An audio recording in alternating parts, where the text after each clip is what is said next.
TNCradio.live, your commercial driver navigation station.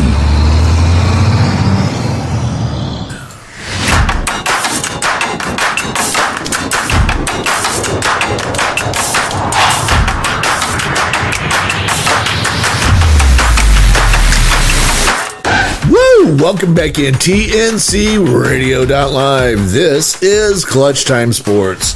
Now here are your hosts, Anderson and Banker. Well, thank you, Mr. Kelly. Good evening, all you fine people that are rolling around those 18 wheels, all on the highways, byways, and freeways of this beautiful place called America. I'm your co-host, Ivan Anderson, along with my boy, my main man, Josh Banker. JB, Wednesday night here in Southern California in February, the day after Valentine's Day and 2 days after the Super Bowl. How you feeling tonight, man? Oh, I'm psyched, especially now that our cheerleader, Mr. Tom Kelly, has given us such a big woo for an introduction. I wonder maybe he's related to Ric Flair or something at this point. I mean, that was pretty good. I knew you were going to get the WWF in here. I knew it. Oh, hey, when you're talking to one of their biggest fans, so of course. I know, man. Well, I can feel it just coming through the radio. We got WrestleMania coming up here, brother. JB. Man, oh man, where do I begin? The Philadelphia Eagles went down 35-38. And hats off to Patrick Mahomes. He is incredible. That guy is talent. He is just unbelievable. And it was probably one of the most exciting Super Bowls I have seen in so long. It was just a great game. You try to find different words kind of to describe certain players, but his moxie, is that a good word to use, perhaps? Old-fashioned, but great. The way he went down at the end of the second quarter, and you thought to yourself, oh boy. And maybe he could actually thank Rihanna for her 30-minute halftime to give him an extra chance to, I don't know, get a cortisone shot or something in that high ankle that he re-hurt at the end of the second quarter. You thought to yourself, oh boy, this is already getting to be a blowout. If he doesn't come back out for the second half, what are we going to have as far as the game is concerned? But you got to give him credit for the moxie and the grit that he showed to come back out on that field after he was obviously hurt. I mean, there's just no way to disguise. Yeah, a high ankle sprain is one of those things. I don't know if you've ever had one, Ivan, because yes, I've had a minor one, and I'm not being rushed by 300-plus pound defensive linemen, trying to take my head off. So just trying to be able to move and scramble around in the pocket to be everything that you need to be on the biggest stage of them all. I mean, you can't give enough compliments to Patrick Mahomes in a most deservingly MVP type performance. You do. You take your hat off for both quarterbacks. I was a big Jalen Hurts fan, and I was going for the Eagles with my wild and crazy 25-point victory, which I got wrong, and I'm not ashamed to say that I got wrong, but you talk about a guy who only played a full season to get his team to the NFL biggest game of the year. Remember, he came in as a rookie. He wound up going in with 4 games in the 2021 season, and then the 21-22 season, he really did great. But I felt this year, as I said in the beginning of the year, was going to be his coming out party, and it was. Hats off to Mr. Kelly, who said that the Eagles were going to the Super Bowl. So the fact that he got there, and what I give him a lot of credit is, who I'm talking about. I will not say his name, but after he fumbled that ball, several more advanced and more time in the NFL quarterbacks would have had a hard time recovering from that. And when that guy got the ball back, he just marched right down the field and put it in the end zone. And you talk about guts, you talk about no fear, you talk about belief. That is something special. After you cause the 6 against your team, you go back down and score. Yeah, and it was really an unforced error too. I mean, he just lost control of the ball, and it luckily was scooped up by the Chiefs and ran in for a score. But I want to go back to something I said last week about what I thought would be kind of a key to this game, and it was the experience of the Chiefs compared to the inexperience of the Eagles. And Yeah. for as much as we want to harp on the holding call from Bradbury at the end of the game, to me, all that does is perhaps give the Eagles a little bit more time on the clock to try to go down and potentially tie with a field goal, because the Chiefs are still in very makeable field goal range. But going back to the experience thing that I said last week, if the Chiefs don't get the adjustments that they did at halftime, and I don't know how many times they did short motion with Sky Moore or with Travis Kelce, to where they realized that there was a wrinkle in the Eagles defense, to where if they did a short motion, the Eagles guys would basically hand off the defense of that receiver to somebody else, and they would snap the ball with Travis Kelce going towards the line, and then he'd pivot and go to the exact opposite place or the exact same place where he had run from before. And that's how he scored a touchdown. That's how Sky Moore scored his touchdown. And so, I mean, it's just the changing of strategies offensively by the Chiefs and the lack of change from the Eagles at that point too. They couldn't adapt to what was happening in the second half, and the experience, unfortunately, I think just bit the Eagles in the butt in the second half. Well, it was a tale of two games.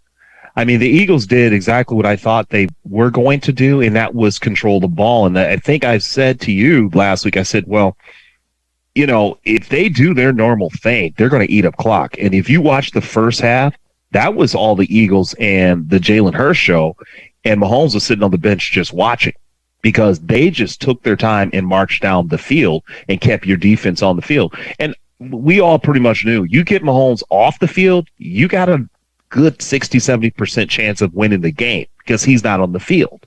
He is today's Tom Brady. You know, you just can't give this guy a lot of time. But to say what you were saying, and let me say this real quick, not trying to jump all over the place, but there were a lot of other teams that did say that the secondary, especially the secondary of the Eagles, was suspect. And they did a lot of different cheats. They did a lot of different things that they should not have done. And it was, come on, they just exposed them in that. But going back to what you said about the penalty, I don't care about the penalty. And Alexander, forgot Alexander's name, from the Washington Post. He wrote a great article on that in regards to that, but I'll talk about him later. But it was not the flag for me. It was not the fact that they got a penalty. That was a good call. The problem I have is being a coach myself. You teach your players in whatever sport, and every player in any sport knows you take what the referee gives you. And so the referee had called a certain game all the way through until that moment. JB, how many offensive, defensive fouls or penalties do you think was called in the entire game? Just a handful. And I'm of the same vein too, Ivan, where if I were an Eagles fan and that was the call that was made on me, I'd be upset too. I mean, I'd be in that camp. Even Bradbury said that he admitted it was a foul, like I mentioned before. But yeah, it's just it was a foul. Yeah, it was a foul. You go another day or two afterwards, in hindsight, and you go, well, you know, if we don't give up 25 points in the second half, we don't lose the game either. But I mean, and that was only 3 points that ended up being given up on that possession anyway, when the 3 points could have been inevitable. But again, it gives them possibly more time to go down and score a game-tying touchdown or a field goal, or even maybe a game-winning touchdown. So yeah, I mean, if it was the Niners in that position and that happened to me, I would be upset too. You can be upset, but you can't blame the loss on that. But you Correct. can be upset. And to answer your question, there was only 2 penalties the entire game. One was, of course, on Bradbury, but earlier there was an offensive foul against Pascal, the wide receiver for the Eagles. Mm-hmm. Yeah, so offensive that's pass it. interference. Yeah, that was weird to have an offensive pass interference. But you can't make the mistakes that the Eagles made against them. They made 3 primary mistakes: the fumble from Hurst, Watkins not catching that deep route. That was a beautiful pass that Hurts gave him right in the breadbasket. And then the punt return. How you stop on the punt return and don't run your lane. Everybody that's ever played special teams, that I played football, Anybody plays special teams, you run your lane to completion. Completion is the end zone. And all of a sudden, they decide to stop.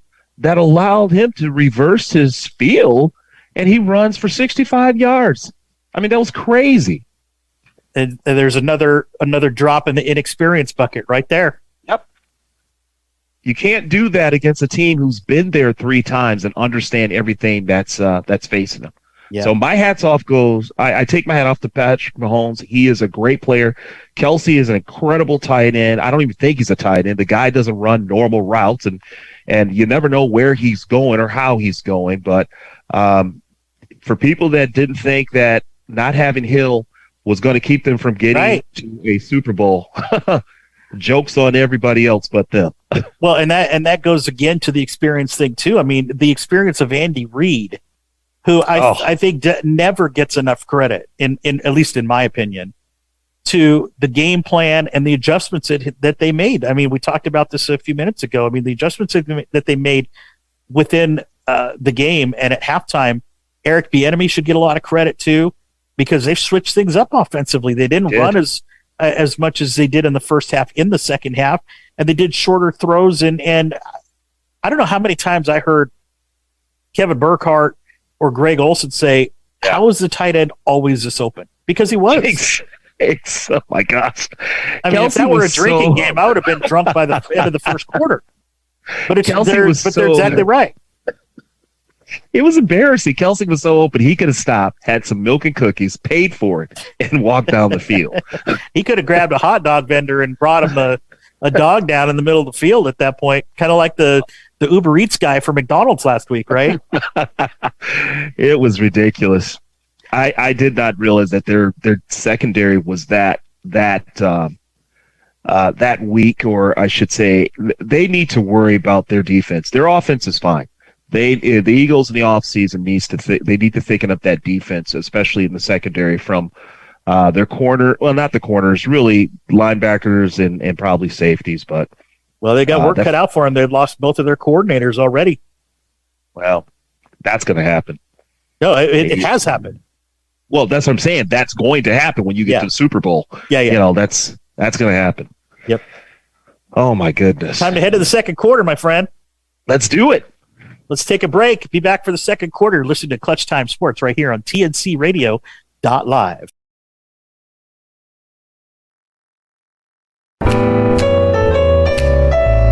I'm Hope Savara. Join us on TNCRadio.live at 7 p.m. Eastern with Building Strong Minds with your host, Dr. Christopher Cortman.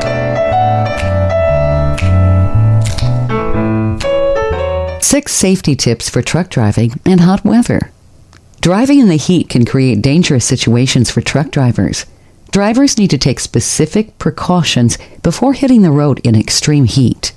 When there's an incoming heat wave, drivers need to be aware of how to safely drive in these weather conditions. Follow the Truckers Network's 6 safety tips for truck driving in hot weather. Every truck driver needs to complete a pre-trip inspection before driving, especially in hot weather. Check your tires. Heat can have a huge effect on your tires. As the temperature increases, so does the air pressure in your tires. During the hottest months of the year, it's important to frequently check your tire pressure. Frequently checking your tires can save you from a blowout. To get an accurate measurement, wait for your tires to cool down before checking the pressure.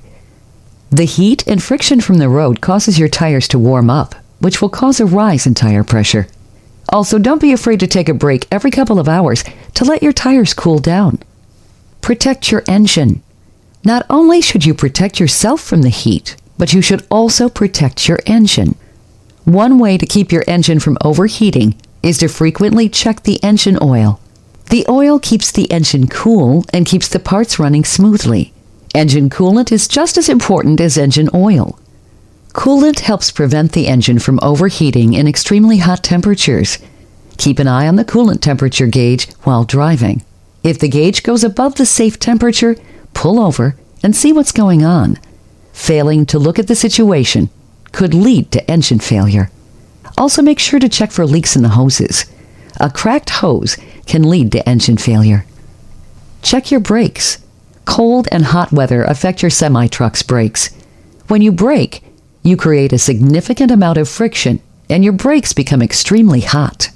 When you add in hot weather, your brakes have an even higher chance of failing. To avoid your brakes from failing, brake gradually to decrease the amount of heat. Also, regularly check your brake pads to ensure they're working properly. Tips to protect yourself from the hot weather.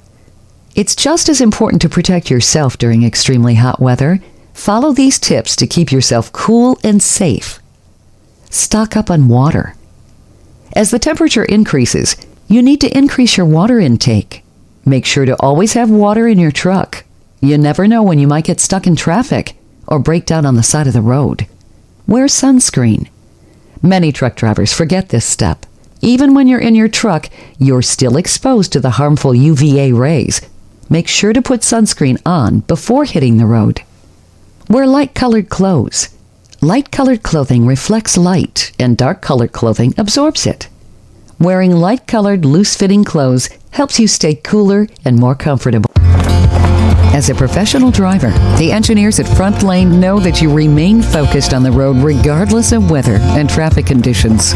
That's not always true of the drivers behind you. Every 9 minutes, another commercial vehicle is rear-ended by a driver failing to control their speed. And guess who gets the blame? When you have to brake quickly, Tailbone illuminates a series of bright LED lights that allow the driver behind you to react up to 50% faster. Using amazing accelerometer technology and a battery that will last for years, Tailbone meets the standards set by the NHTSA and the FMCSA. Learn more by visiting www.frontlane.com/tailbone. That's www.frontlane.com/tailbone. Approved in all 50 states, it's Tailbone by Front Lane.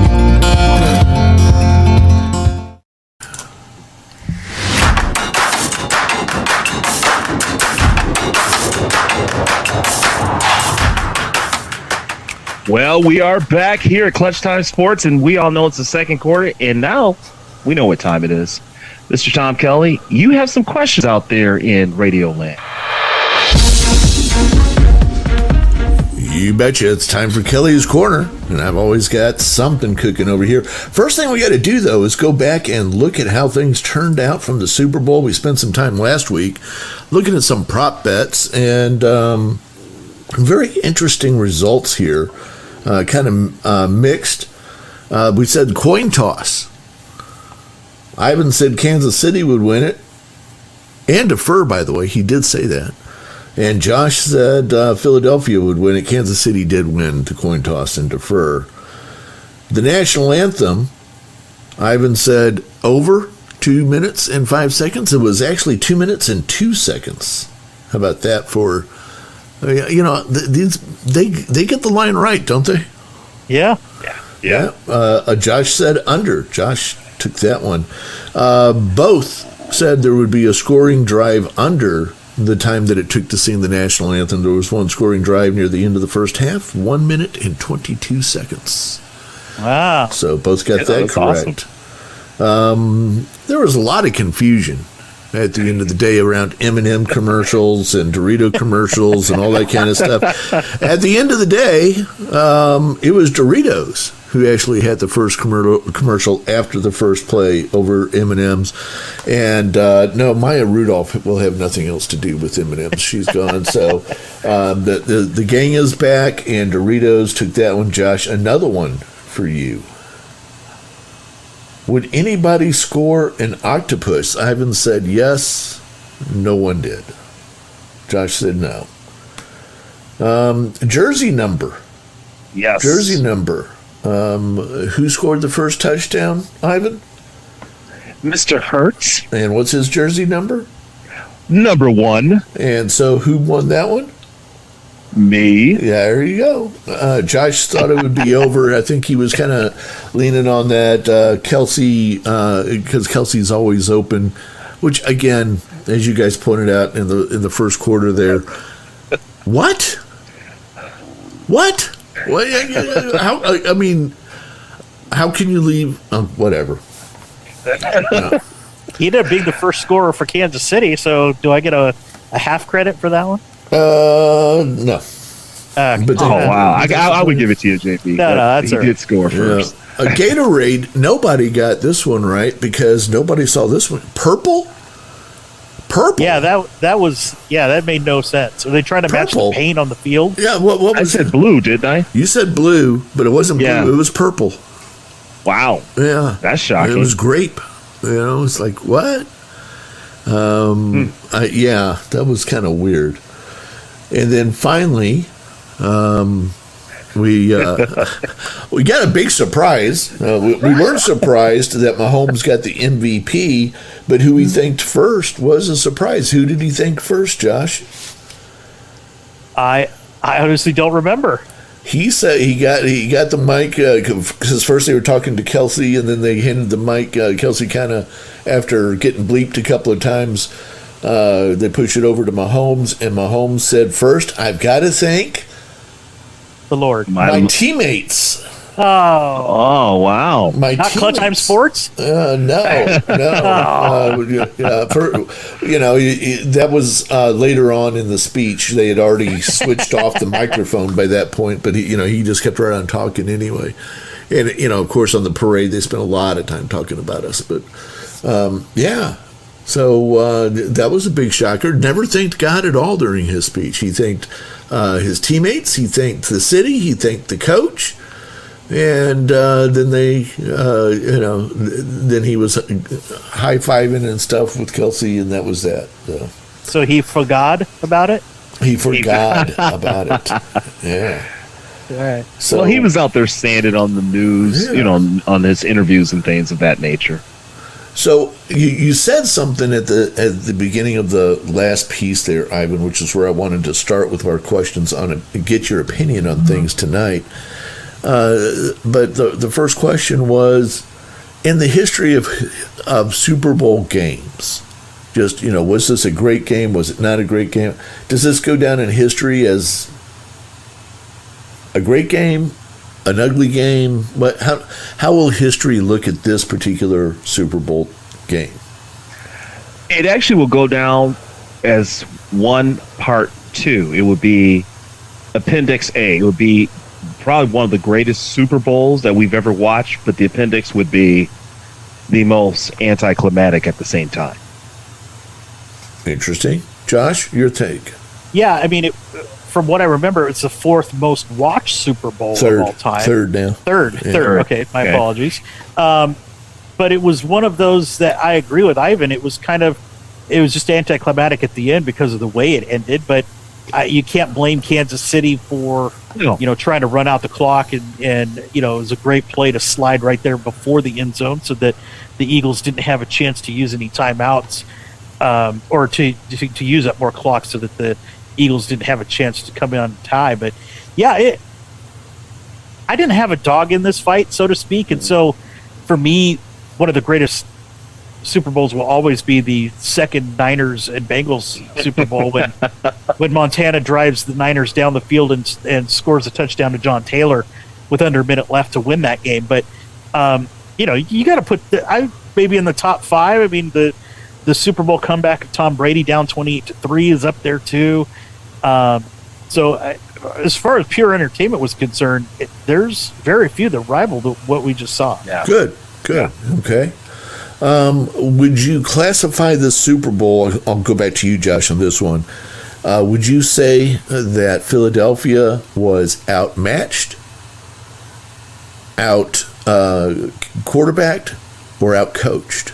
Outcoached, for sure. Ivan? I think the athletes on both sides were pretty equal, outnumbered. I mean, just on the scoreboard, yes. But we talked about this in the first quarter. I think the coaching adjustments that Andy Reid and Eric Bieniemy made in the second half totally saw their expertise come through in their experience, and they outcoached Nick Sirianni and his staff for sure. I completely agree with Josh on that. I do too. Experience. You gave them too much time. Halftime gave them too much time to make adjustments. If this would have been a normal game, let's say they get their normal halftime, Andy Reid doesn't make those kind of massive adjustments. And you saw it from the first play. As soon as Jalen Hurts that ball, they were in on him, and they were not in on him in the first half at all. Yeah, good strong adjustments by Kansas City over the half. I'm not sure people remember, based on the way the game ended, how much it appeared that the Big Mo and all the energy and everything else just looked like it was Philadelphia's game at the end of the first half. I mean, it 100%. It was done. It was done. And Mahomes was limping back to the locker room Right. at the same time. Yeah, and everybody's going, yeah, this is not going to be a good game. And I think everybody pictured maybe another 28 unanswered points by Philadelphia in the second half, and maybe KC gets off a field goal and stuff like that. But it turned out that they came back. They were ready to rock and roll. They had a good game plan, and it worked. The best thing that could have happened was Kansas City getting the ball to start that second half. That they were smart. The deferral of the kick was a good idea, and that's what they did. So so very interesting. I do have to say on my own frustration level that Kansas City did not, at the end of the first half, kick and make a field goal. Cost me $500. No. Are you serious? Yeah. Had they kicked that field goal, I've won the square, $20 a square, and they'd given me the $500 right there. But they just couldn't get anything going on that drive, and then of course Mahomes comes up limping on the last play, and had that drive gone just a little bit differently, because they were running out of time, so they would have gone for the field goal, and it would have been very nice. But and of course Butker doinking it off the post doesn't make it any easier either. yeah, And that's why I did not think that they were going to try it when they did the 1 yard stop because of that. no, I didn't. I mean, that took a lot of guts. No, I don't. The guy had some nerves. He blew the first one. I don't think that was a showstopper for them. It's not like he's from Dallas. Yeah. Oh wow! But you know what's really interesting, guys? I mean, this is really neat because every generation you get a quarterback or you get some player or a coach that leaves their mark on this game. And I think what is going to be left this season that Soriano has left for the NFL is playing four downs. How to play four downs and really playing four downs. And if there was one thing that Andy Reid would tell you that scared him was knowing that if this guy got a 4th and 5 or less and it was in the right position, he was going for it every time. And I believe they completed 100% of their fourth downs in the Super Bowl. Am I the only one too, by the way, that's tired of the rugby scrum already? Yes. Oh my gosh. That 4th and 1 rugby scrum, I'm over it already. That's just not football. Yeah. Sorry. Well, it's not going anywhere soon. All right. No. Last question for you guys.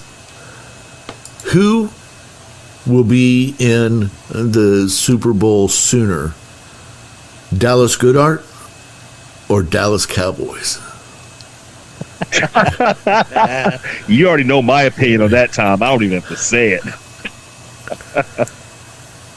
Dallas Goedert of the Eagles or Dallas Cowboys? Thank you. That's a great question. Nah. Well, as a Niner fan, I will never answer the Cowboys. That's Thank right. you. That's right. That's the right answer. So I had a lot of fun. I was with a bunch of people when he caught that first pass near the end of the second quarter, and it was like he'd been silent. He hadn't done anything in the game yet, and he caught that, and somebody said, "Oh, go Dallas!" And I said, "It's the only damn timeout Dallas is going to be in the Super Bowl anytime soon." Got a big laugh out of that one. So, yeah. But you're telling the truth. Yeah. So that's it. We're going to go ahead and take our halftime break. Did you have something else there, Josh? Oh no! I let Rihanna go. Okay. We'll bring her in now.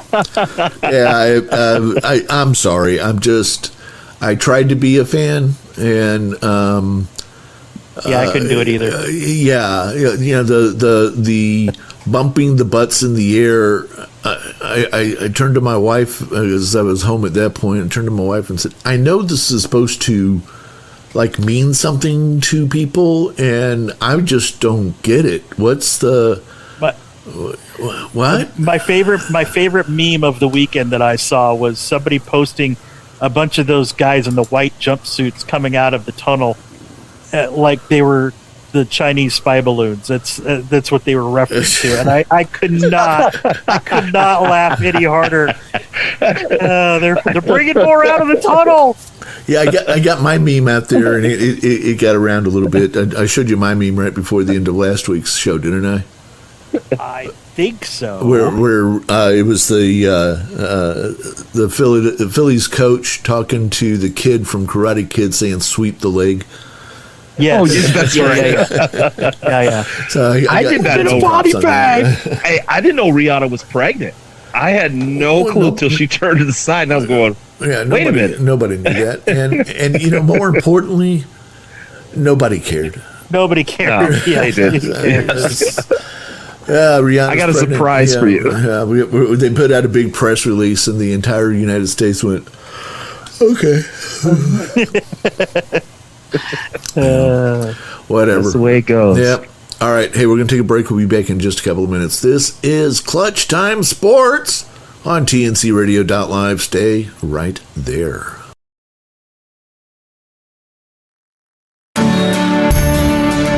Don't forget, you can hear all of our TNC Radio primetime shows again on our podcasts. Just go to tncradio.live/podcasts or search for tncradio.live wherever you listen to podcasts.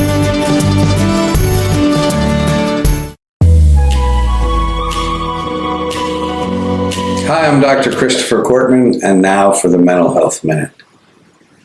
I am wearing a black and white shirt cleverly to introduce a concept called dichotomous thinking.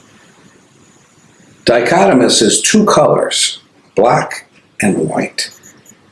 And there are many people who think about issues in black and white. They don't know a gray area. What they typically do is see things as either all or none. They love it or they hate it. Best day ever, worst thing that could happen. Always a sense of catastrophic thinking and defeated. This thing is not going to work. It's terrible. It's also known as rigid thinking. And we have research that people who think rigidly or think dichotomously suffer more from depression and more from anxiety, more suicidal thinking. Why? Because of their inflexibility.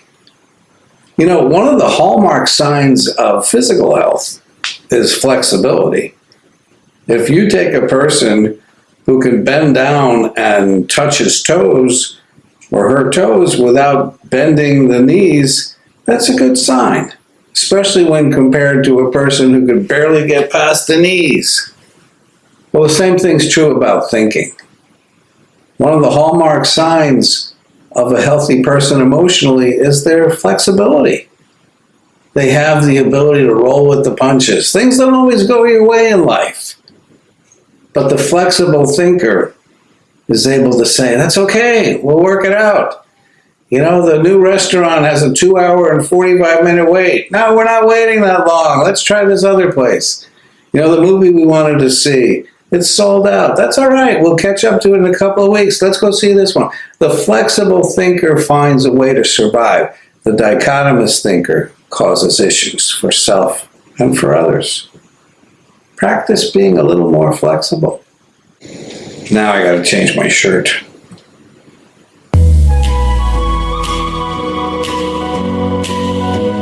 The St. Christopher Truckers Relief Fund is excited to once again offer its diabetes prevention program.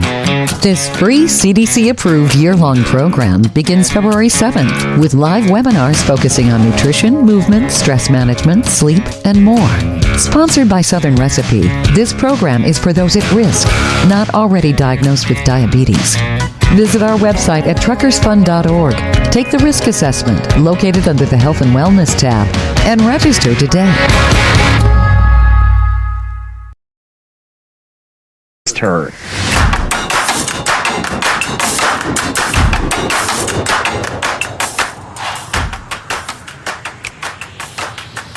All right, we are back here at Clutch Time Sports. It is the third quarter. My main man, we know what time it is. It's that time of the day we get to sit back, relax, and make a little fun, make a little joke, make a little laugh. That's because of the last 4 years. We don't want Trey Ranks. Well, Mr. Anderson, do you believe in the announcer's jinx? Yes, I do. Yeah, I do too. I because I've been on the bad end of a couple of those in my broadcasting days. But I don't know if I can feel like this is a big time announcer's jinx or not. But we mentioned this when the Houston Cougars made a jump to the top of the men's basketball top spot for the first time since Clyde Drexler was on the team. So move over, Nick Saban. The football team is the only Crimson Tide squad to grace number one in the polls. So for the first time in 20 years, Alabama's men's basketball team, they actually leaped over Houston from the number 3 spot over into number 1 after Purdue lost to Northwestern to claim the top spot this week. Alabama is now 22-3, 22-4, and now 12-0, 12-1 in the SEC because as we were on the air tonight, no way, they lost at number 10 Tennessee. So they were number 1, or they're still number 1. Don't get me wrong, number 1 for just a second time in their program history, all the way back in 2002, the 2002-2003 season. Back when NBA veteran Mo Williams, remember Mo Williams? He was just a sophomore on that team. They started 9-0 that year, but eventually just finished at 17-12.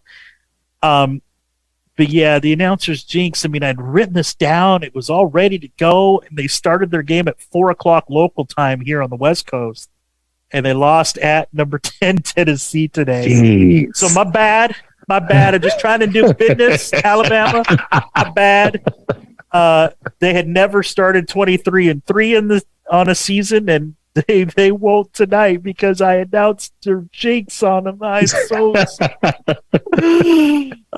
That's rang number 1. So rang number 2, something a little more smiling for you.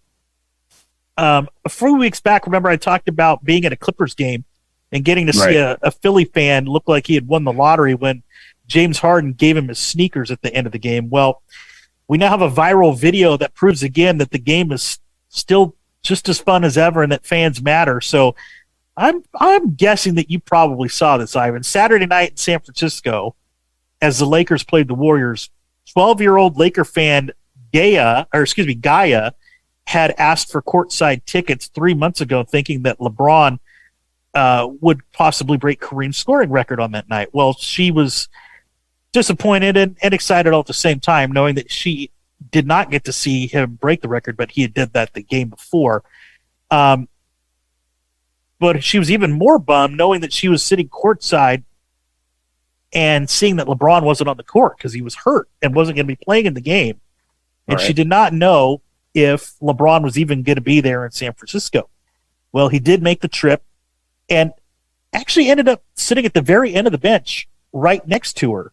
She was staring down at the floor, looked at his shoes, didn't realize who it was, looked up, and all of a sudden, the biggest fangirl response you could ever imagine. Hands over her face like, oh my God, what, I forgot about it. It was even caught on the ABC camera because it was the National Week.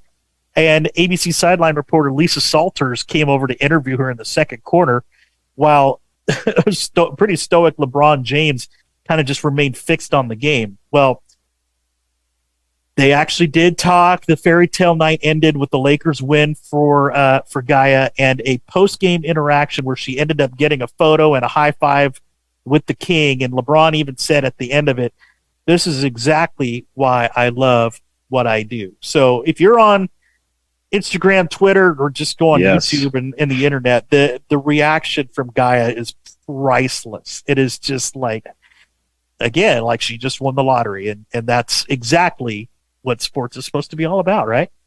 Absolutely, 100%. Watching her face, the camera beads in on her. She had no idea he was there, and you're Right. watching this game, and he walks in to sit down, and all of a sudden her mouth just goes like as wide as it could be, and her hands come up. She looks at her brother, and right away he's got his phone out. He's Yep. like, "Oh my gosh!" Yep. She's like, "This is not happening." And all of a sudden she goes viral. Yeah, But that's Yeah. that's the best part. It's just a unadulterated reaction that you hope to get, that you hope to see. I mean, that's exactly. Even if you're able to afford seats like that, you're still a fan. I mean, in one way, shape, or form. And when you see that kind of stuff happen, it made me smile, made me laugh, it made me want to write it down for Trey Rang. So Rang number 3. Speaking of fun, Ivan, how about Okay. some golf? How about some golf news? no, Yeah, and for once is Please tell me it's nothing to good. do with the Live Tour. thank you. Yeah, I know. Well, could there become more quote unquote destination holes coming to the sport of golf? I don't know if you watched any golf this weekend, but if this past weekend is a barometer, then perhaps, because at the Waste Management Open in Phoenix this weekend, the legendary 16th hole continued to build on its status as perhaps the new trend of pro golf. So the par 3 16th is a completely surrounded stadium hole with fans on each side. And basically, it's like Happy Gilmore, out of a movie set onto a golf course.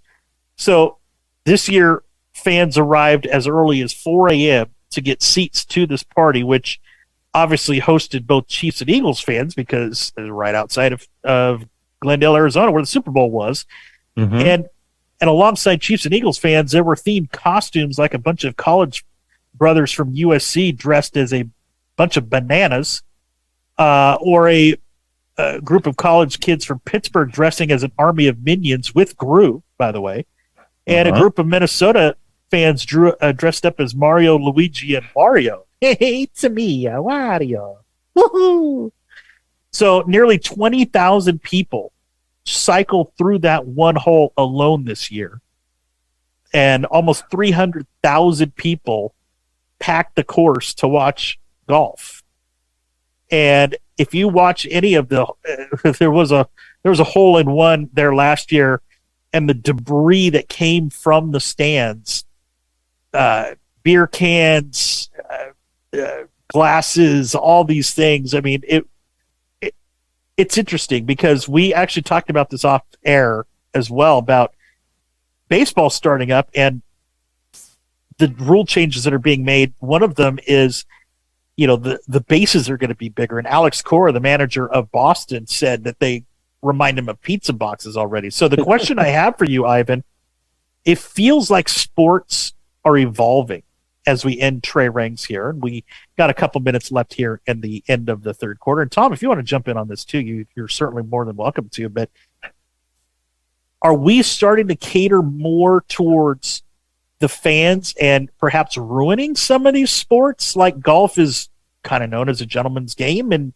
you actually see some players that are refusing to go to this tournament because they don't want to be involved in a chaotic situation like the 16th green at the Waste Management Open. And then you're seeing these no shift rules. You got bigger bases in basketball. What's going to happen? Are we going to get a 4-point shot in basketball soon? The evolution of sports, is it going to be more all about the dollar anymore than it is about the sport? I mean, it kind of already is, but that's kind of a broad-ended question. But what do you guys think? I would say I don't mind change as long as it's not silly, stupid, or jeopardize the integrity of the sport. And I would say what you just described and I didn't see any golf this weekend. I was too busy thinking about, honestly, I was doing a honeydews list and then thinking about the Super Bowl. So that's what I was doing. But when you start interjecting that kind of silliness for dollars, and if it disrupts or cause any issues from the integrity of the game of golf as the way it was created. I have a problem with that, because what is so unique and what's so beautiful about whatever that sport is the fact that only a handful of people can do it and do it well and do it at a high level. And I know, Tom, Mr. that Tom. we could spend a whole hour on the subject of the baseball rule changes, which we may just do that at some point before the start of this regular season here in April. My question is, who in the hell are the rule changes for? Right. Yeah. Exactly. Okay, and people are like, "Oh, baseball's in big trouble." How much revenue did the NFL generate last year? Take a guess. 12 billion. 11 billion. How much did baseball generate? I'm going to double that and say 18 to 20. 10.7 billion. Okay. Okay, they're not in trouble. Yeah, Yep. this idea that has crept in and being leveraged by people to get out there and say, "Oh, we've got to fix the sport. It's too slow. We got to do this. We got to do this." No, you're not having any problem making money. You're trying to bring in fans, and you're going to run off the people like me who spend a lot of money doing baseball stuff, and you're not adding to your fan base. You're not. But I thought, Tom, to me, they added this year to the fan base. I thought this year was one of the They most did. exciting years. They did. And one of the reasons why, JB, as you stated, they opened it up in playoffs. There were more teams in That's the playoffs. right. More teams had a chance. And the answer to that is now we're going to add a freaking clock for the pitchers. We're going to expand the base sizes. We're going to stop people from fielding the way they want to field. We're going to make all these changes to make the game better. Right. The And, game and has all, never- all, and all Question. football had to do, they didn't have to change the rules. All they had to do was No. let one more team into the playoffs. That's right. yeah, that's Or it. add one more week to the regular season. Yeah. Yeah.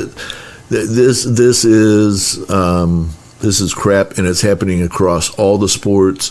It is. And I'm very disappointed about it. And I think in the long run, we'll end up putting all these rules back, to the way they were, and Well- look back on this time across sports and say, yeah, remember when we went through that back in the 20s? Where we made all those changes to the rules in sports, and then we ended up putting them all back again. Well, Like- I think like baseball, they'll be smart and they'll check in with other sports like basketball. I mean, when the NBA added the play in, it actually made the playoffs better. And then at one point, the commissioner, Adam Silver, was talking about adding a mid-season tournament. Now, that was just stupid. I mean, your players are already playing 82 games plus postseason. But you're not That was changing the just fundamentals of the game to do Correct. that. You're just No. changing which Correct. games No. are being played when. I don't Yeah. care about that. So yeah, play with that all you want. I really don't care. Don't mess with the fundamentals of the game. I agree with you. I totally agree with you. If we start saying, okay, new rule in basketball, 5-point line from half court.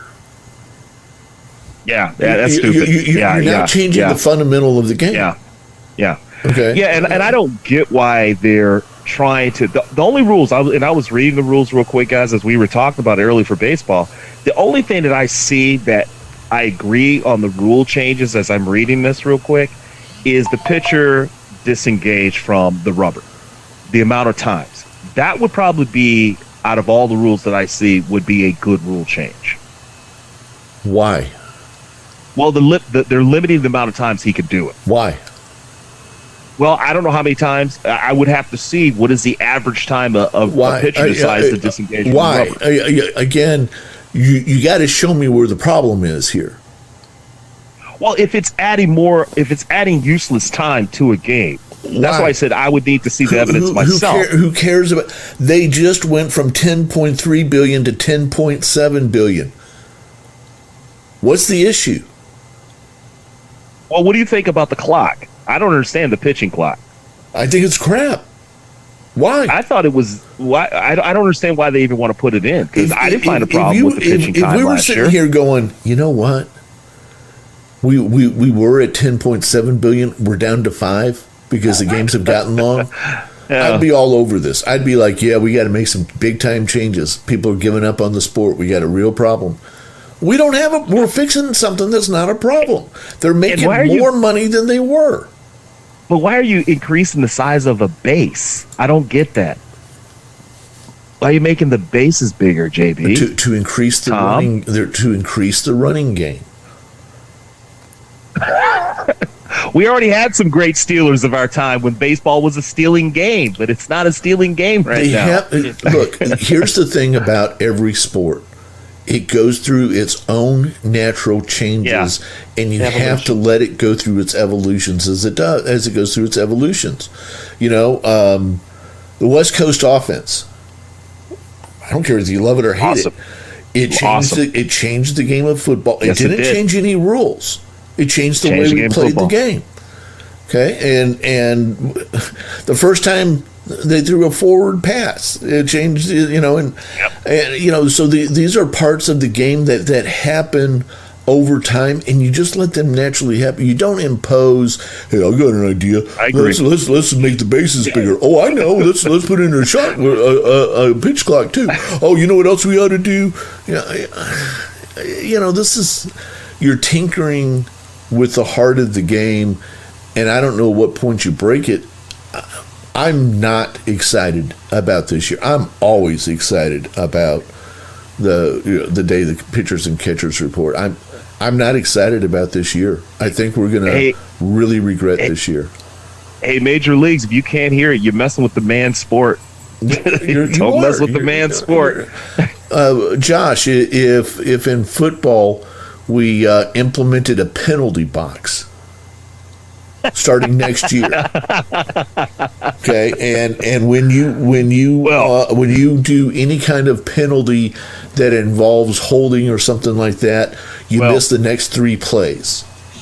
No, don't get me started on that, because if there is a rule change that I think that disrupted defense, and I was going to talk about that during our first quarter in regards to the Super Bowl, and it is the whole bull crap of not touching the receiver after 5 yards, not making initial contact. College football doesn't have that crap, and there you talk about some of the integrity of the game that's being challenged.